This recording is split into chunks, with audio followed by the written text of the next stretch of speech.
Son las 10 y 12 de la noche. La falta de personal sanitario ya es un problema que se siente en el sistema de salud de muchas comunidades autónomas, entre ellas Castilla y León. Hay médicos que van a retrasar su jubilación, otros van a doblar turnos, y todo para evitar el colapso sanitario, precisamente porque falta relevo generacional y porque cada vez es más difícil tener a recién titulados en nuestra comunidad. La Consejería de Sanidad envió ayer una carta a la ministra Carolina Darias en la que le reclama 6 medidas de choque para mejorar la situación de déficit de especialistas en atención primaria y que se debata además este asunto en el Consejo Interterritorial de Salud. Está con nosotros el remitente de esta misiva, él es el consejero del ramo, Alejandro Vázquez, consejero de Sanidad. ¿Qué tal? Buenas noches. Bueno, yo no sé si ha tenido ya respuesta de la ministra de Sanidad y qué puede hacer el Ministerio, teniendo en cuenta que las competencias sanitarias son de las comunidades autónomas. Hemos tenido respuesta de la ministra y el Ministerio puede hacer muchas cosas, porque dentro de las medidas que hay que tomar, algunas de ellas van en función de la formación de médicos especialistas y de sanitarios especialistas, y esas competencias las tiene el Ministerio. Nosotros aquí prestamos la formación, pero sin embargo la convocatoria y para la prueba, para el examen, viene y es debida por el propio Ministerio, con lo cual nosotros ahí no podemos intervenir y tiene que ser el Ministerio el que mejore la situación de la convocatoria. ¿Le ha satisfecho esa misiva que le ha mandado la ministra? No, por una razón. En primer lugar, porque dice que había convocado una reunión. Previamente no la había convocado, la convocó después de que nosotros le mandamos la carta. La convocó para el día 26 y realmente pues vuelve a ser una carta en la cual pues vuelve a hacer una política de intenciones, pero realmente medidas concretas para mejorar la falta de médicos pues no la vemos. Vamos a ver si en la reunión que vamos a tener el día 26, por cierto, por videoconferencia y no presencial, lo cual dificulta mucho el debate dentro de lo que es la reunión, pues vamos a ver si por fin se toman medidas que sirvan para mejorar la falta de especialistas sanitarios. Vamos a ir desglosando, consejero, cada uno de los factores que están precipitando esta falta de médicos, de personal sanitario. Una es la falta de una EVA única, es algo que también se está hablando mucho. Castilla y León lo abanderó este asunto. Está provocando que un altísimo porcentaje de estudiantes de medicina sea fuera de Castilla y León, porque aquí, claro, la prueba es más difícil. ¿Por qué es tan importante la EVA única en este sentido? Pues porque precisamente permitiría a los castellanos y leoneses, a los aspirantes a ser médicos de Castilla y León, hacer la carrera de medicina en Castilla y León. Le voy a dar un dato.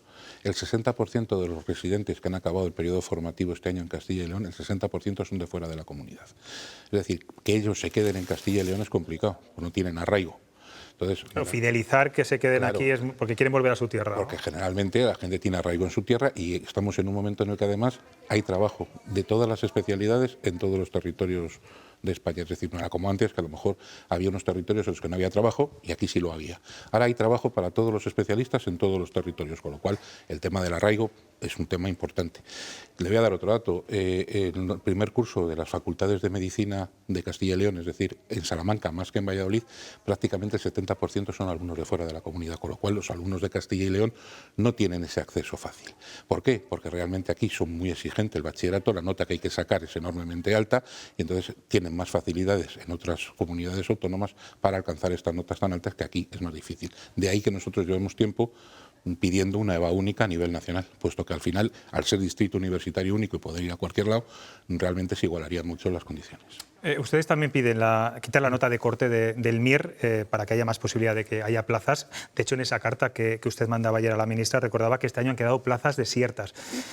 ¿Qué podemos hacer para que los hospitales y los centros de salud de Castilla y León, digamos, sean más atractivos, sobre todo para los médicos especialistas? Han quedado 200 plazas desiertas de medicina familiar y comunitaria, no solamente en Castilla y León han quedado 40, pero en comunidades como Cataluña o Extremadura también han quedado plazas desiertas. No nos podemos permitir, en un momento en el cual no hay médicos de medicina especialistas, de medicina familiar y comunitaria, el que queden plazas desiertas. Y realmente el MIR no es una oposición que tenga que tener una nota de corte a partir de la cual se apruebe la oposición y se obtenga plaza. Es simplemente un medio en el cual se ordena el orden de prelación según la nota que sacas, pero se han quedado 900 personas aspirantes con el examen aprobado sin poder acceder a coger plaza por la nota de corte. Le pedimos que quitara la nota de corte y le pedimos también que aumentaran el cupo de los extracomunitarios, que eso sí lo hicieron, pero quitar la nota de corte no lo hicieron y se lo hemos vuelto a pedir. No tiene sentido. ¿Qué hay que hacer en Castilla y León para hacer los hospitales más atractivos?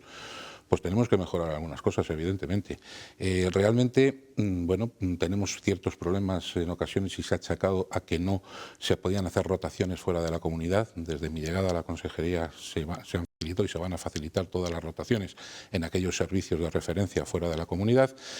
Tenemos que tener también una mejora en cuanto a los tutores, a la consideración de los tutores los tutores docentes, que son figuras fundamentales para que realmente el sistema MIR funcione y realmente sean atractivas las plazas para los residentes que vienen a formarse a Castilla y León. Hay también muchos problemas para contratar enfermeras, no hay bolsas de empleo. ¿Esto se puede solucionar pagando más a las enfermeras, como están haciendo en otras comunidades autónomas? ¿Esa es la solución? Pues es una de las soluciones.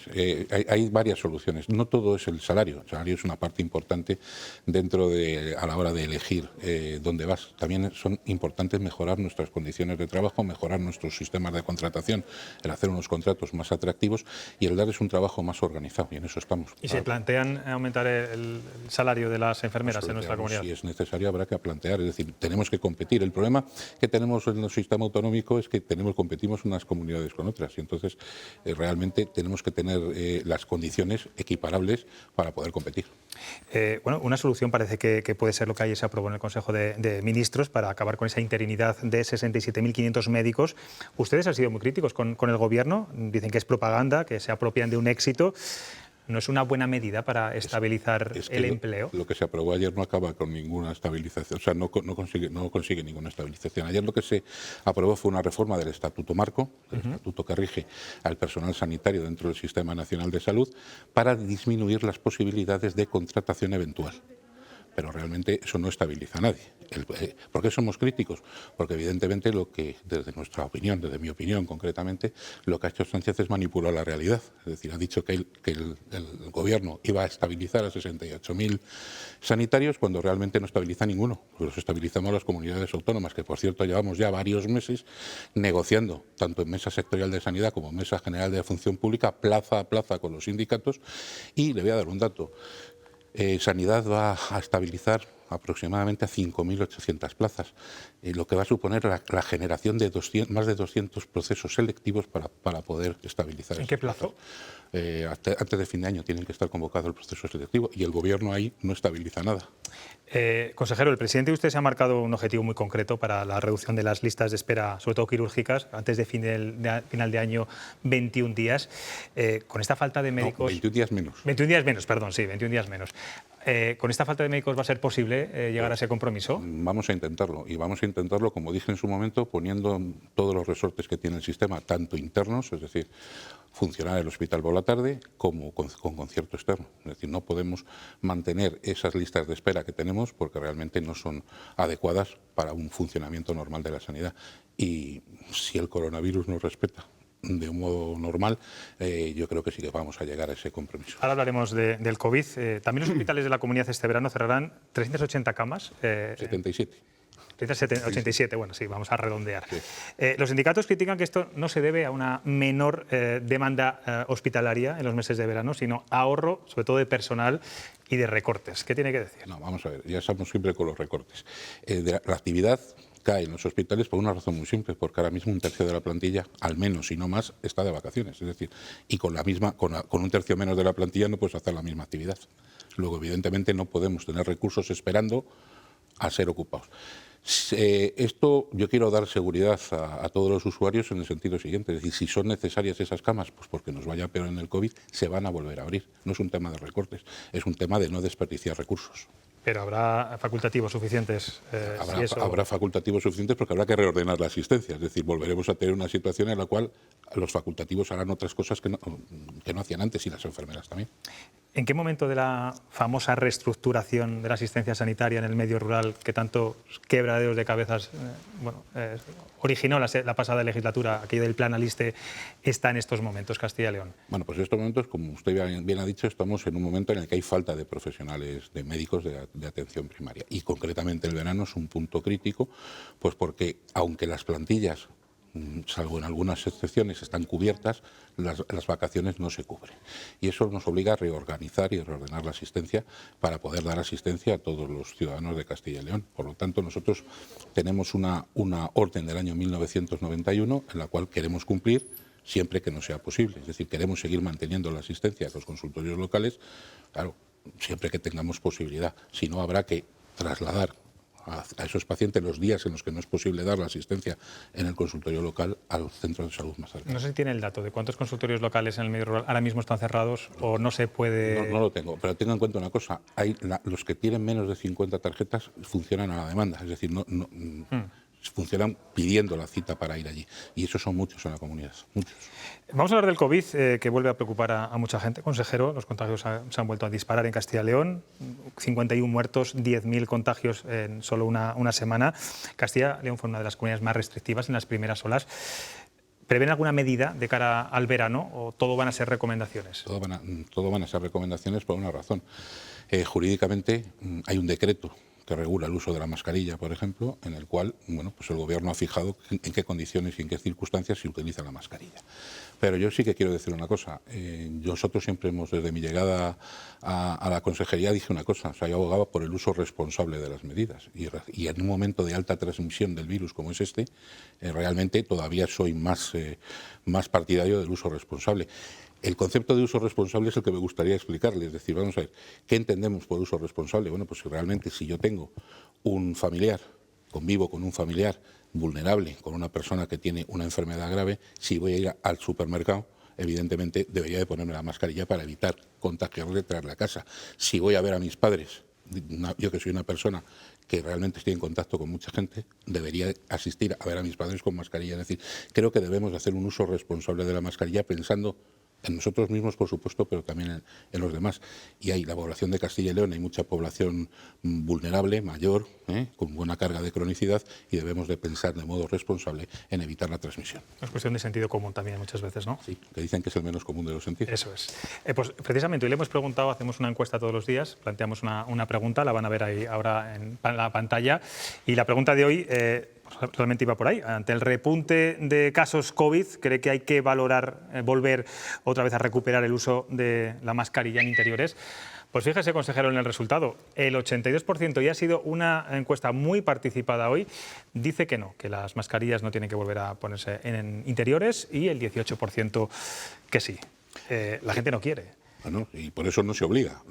Lo que se recomienda es un uso responsable, teniendo en cuenta cuáles son tus circunstancias personales y de la gente con la que convives. Decía hoy el portavoz de la Sociedad Española de Médicos de Familia, acusaba al Ministerio de no exigir la mascarilla para tener a la gente contenta. ¿Usted qué piensa? Bueno, yo creo que se pueden hacer muchas apreciaciones. Realmente, no sé si la gente está contenta, pero la gente ha dicho que el 82% de la encuesta que ha realizado que no quieren tener la mascarilla. Y bueno, yo creo que llevamos mucho tiempo sometidos a muchas restricciones, que algunas se han mostrado positivas y otras no. Y yo creo que no creo que sea simplemente por tener a la gente contenta. Consejero, ¿por qué no se ha vuelto a convocar al comité de expertos? ¿Consideraban que la situación no es complicada? ¿A qué se debe? No consideramos que haya ninguna circunstancia añadida que nos obligue a convocarlo. Es decir, el virus cambió una transición entre la variante original y Omicron. Omicron y la vacunación han cambiado mucho las circunstancias del virus. Incluso hay algunas personas con experiencia y expertos que ya no hablan del COVID-19, sino del COVID-22, y realmente eso condiciona mucho cómo se comporta la pandemia, aunque evidentemente la pandemia está ahí. Y hay que ser prudente con ciertas cosas, como por ejemplo el uso responsable de la mascarilla, pero no hay una situación que nos obligue a convocar al comité de expertos. Usted sí que es partidario de que haya una cuarta dosis después de verano. Pues sí, siempre y cuando la vacuna sea una vacuna que tenga las dos variantes. Realmente con una sola variante, ahora solo disponemos en el mercado de vacunas con variante original Wuhan, cepa Wuhan.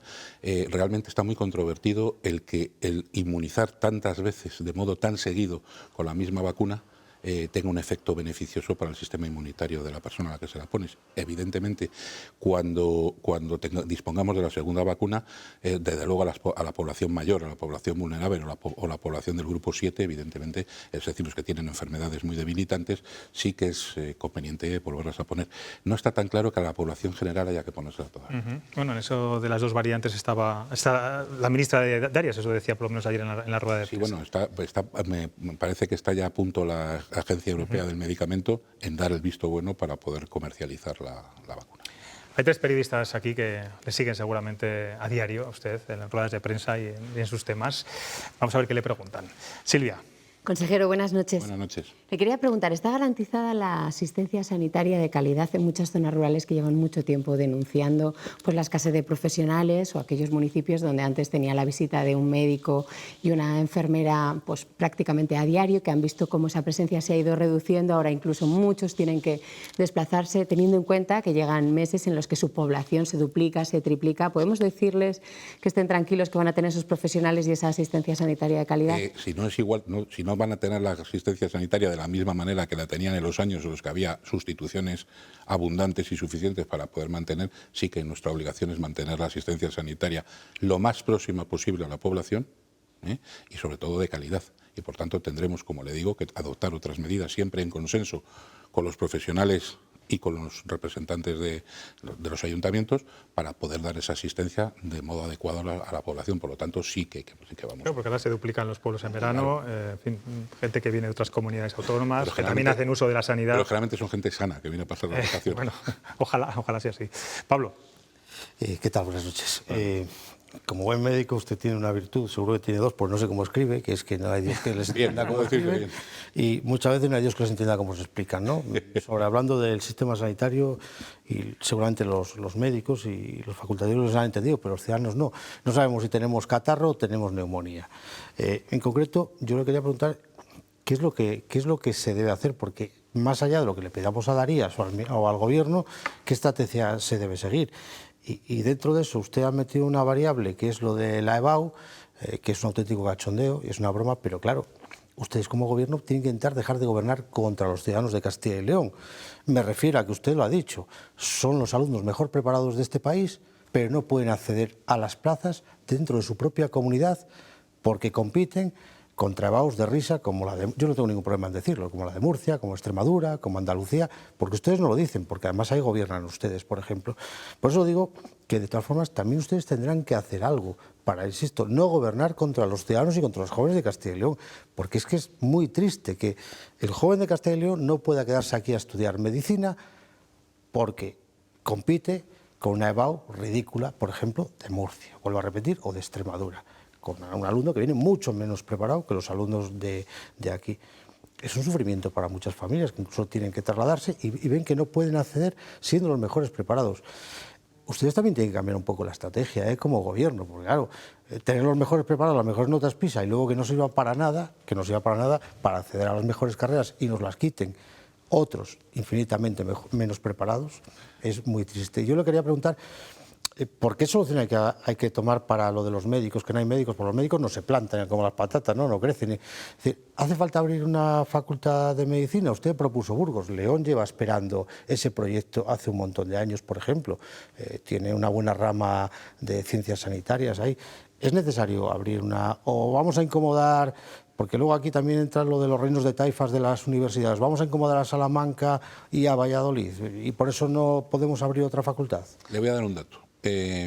Ahora mismo el número en el sistema MIR, en la bolsa MIR, hay 5.000 aspirantes que están sin poder ser contratados por la administración pública porque no han podido acceder a los estudios de especialista, a la formación sanitaria especializada. Se van a aumentar en Castilla y León, en las dos facultades, un 10% el número de alumnos para el año que viene. No obstante, el aumentar o se acompasa perfectamente el número de alumnos que se pueden egresar de una facultad con las plazas MIR que pueden ser disponibles, o realmente lo que haremos será crear una bolsa cada vez más grande de aspirantes al MIR que no pueden ser contratados por el sistema público. Yo creo que es la parte que le digo que es que nadie entiende. Hay está diciendo que no hay médicos, pero que hay una bolsa. Digo, claro, ciudadanos, ustedes lo entienden porque saben cómo es el mecanismo. Claro, para ser contratado por el sistema público tienes que tener el título de especialista. Según desde que estuvimos en la Unión Europea, desde el año 95, tienes que tener el título de especialista. O sea, no sé, la sanidad privada sí puede contratar médicos con el grado de medicina, pero el sistema público no. Entonces, eso hace que haya en este momento 5.000 aproximadamente licenciados grado de medicina que no han aprobado el MIR, que no han cogido plaza en el MIR y que por tanto no son utilizables por parte del sistema público. Si se aumenta de modo desacompasado el número de egresados en la Facultad de Medicina, lo que vamos a hacer es lo que ocurría cuando yo me presentaba al MIR, que había 30.000 aspirantes al MIR en un año. Y no podía, en aquel momento sí se podía trabajar sin título, pero ahora no se puede trabajar sin título. Por tanto, lo que hay que hacer es una buena planificación.